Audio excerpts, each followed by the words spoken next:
독서는 눈으로 하는 것이 아니다. 독서의 본질은 보는 것이 아니다. 텍스트와 눈은 보조도구일 뿐이다. 독서의 주인공은 바로 뇌이다.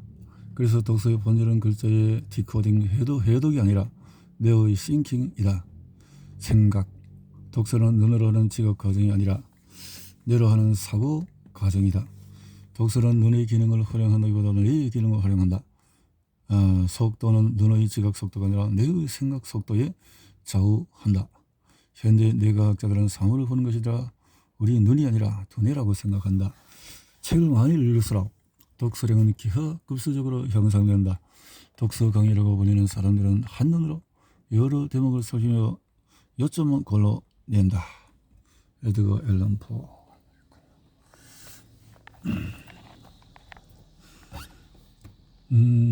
독서는 결국 뇌의 활동이다. 기존의 속독법이나 일본에서 강조하는 독서법들이 뇌의 지각 과정만을 중요시하며 시폭 확대의 운동이나 안구 운동을 많이 시켰는데 이것은 독서 활동의 한정만을 강조한 것이라고 할 수가 있다. 간단 독서법은 정확히 독서 활동의 두 가지 측면을 모두 고려하여 새롭게 개발한 독서법이며 오히려 눈의 지각 과정보다도 뇌의 인지 과정을 강조한 독서법이다. 그래서 독서를 하기 전에 시각을 통해서 책의 정보가 뇌로 들어온다. 이 정보는 시신경을 지나서 뇌의 뒤쪽은 후두엽에 1차적으로 모여서 이렇게. 자, 스마트폰 보건율이 1위가 의미하는 것은 뭘까? 이렇게 스마트폰 독서율 변화 추이에 대해서 성인, 학생, 성인, 철저히 대해서 국민이 이렇게 스마트폰 때문에 독서량이 떨어진다는 거죠. 이 장에서 독서 천재들은 눈으로 읽지가 않는다. 책은 하나의 작은 세계다. 그 세계를 접함으로써 우리는 사유하고 위안과 지혜와 통찰력을 얻게 되고 꿈꾸는 법을 깨닫고 밝은 내일을 설계할 수가 있다. 48분 기적의 독서법 김병완. 초등학생 수준으로 읽는 대학생들. 눈은 책 읽기에 적합하지가 않다.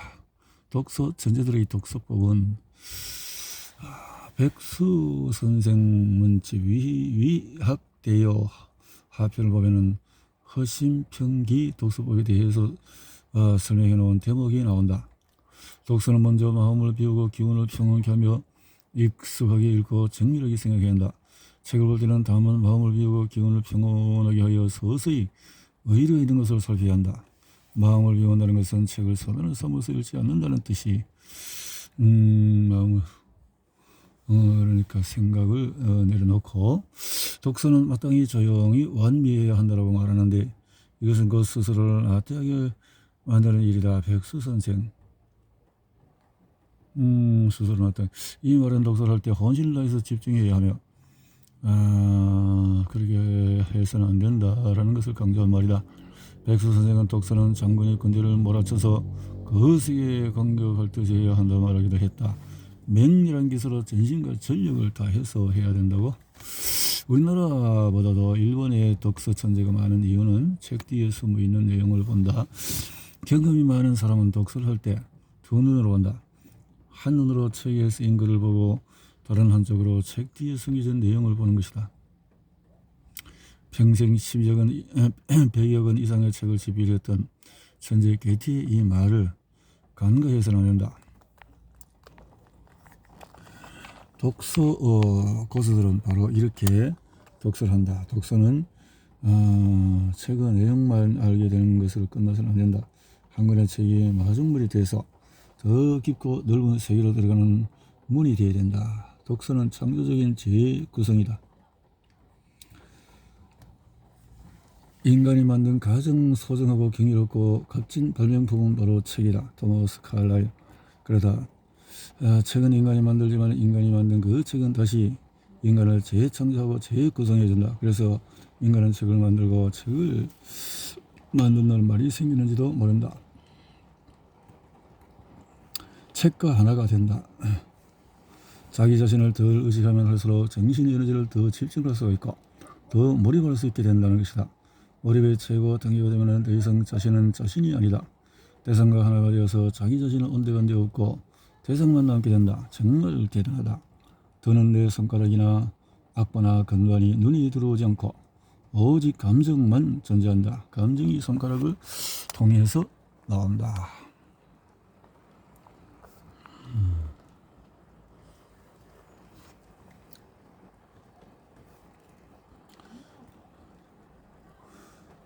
나는 음악가 하나가 된다. 음악이 바로 내가 느끼는 것이기 때문이다.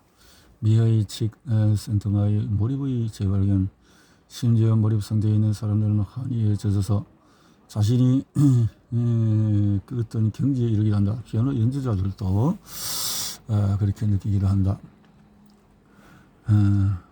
몰입. 책을 볼 때는 한간 눈만 책에 있는 것이 아니다. 제대로 읽는 법은 따로 있다. 읽은 책이 한 권이면 한 권의 이익이 있고 하루 종일 글을 읽었다면 하루의 이익이 있다.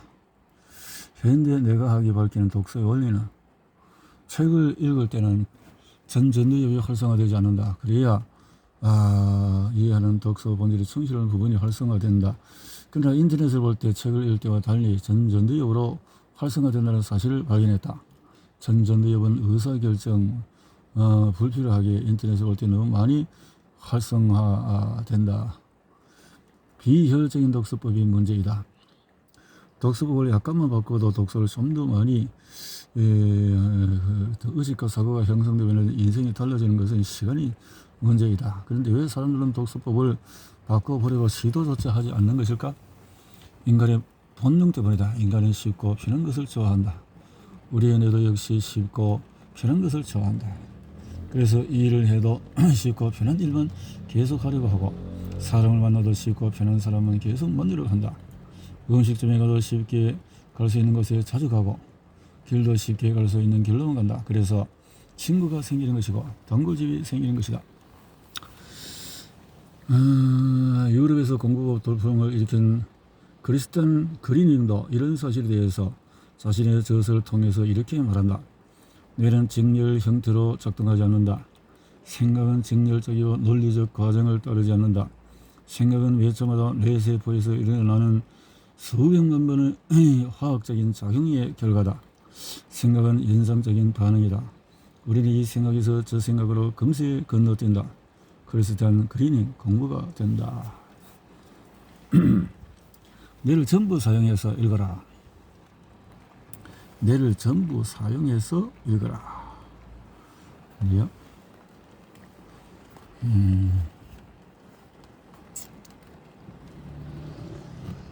글자 하나하나에 맥을 대지 마라.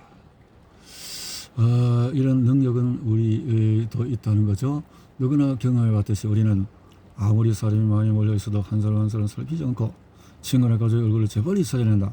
사실 비슷한 것들 중에서 원하는 무언가를 재빨리 찾는 고도로 훈련된 능력이 있다. 그런데 능력이 그럼에도 우리는 책을 읽을 때는 그렇게 않다는 거죠. 속독의 비결 중에 하나가 바로 이것이다.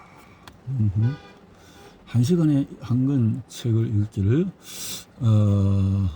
5-6사람이 빨리 많이 책을 읽고 싶어서 패스팅 리딩이나 속법에 관심을 가진다. 속독법에. 그러나 진짜 독서는 내용을 이해하지 못하는 불가능하다.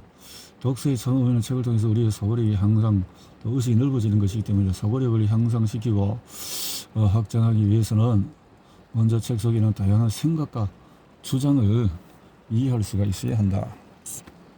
이해를 해야 된다. 이해하지 않고 넘어가는 것이 아니라는 거죠. 책을 몇 권 읽은 사람이 가장 위험할까? 나는 3년 독서 후에 그 다음은 3년 동안에 60여 권, 10년 동안에 100권의 책을 집필했다.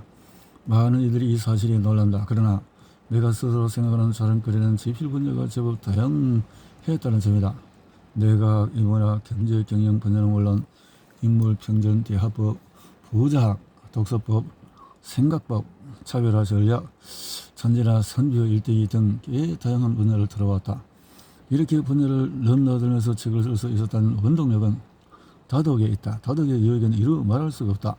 가끔 지식인 중에도 다독의 중요성을 잘 이해하지 못하는 이들이 있는데 다독을 하는 사람들이만 그 힘이 얼마나 큰지를 경험으로 알고 있다.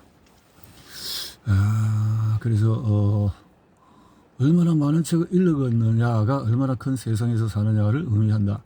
이런 이유로 다독을 해야 한다. 우리가 독서를 무조건 해야 하는 것이 이유가 바로 다독을 하기 위해서라고 해도 과언이 아니다.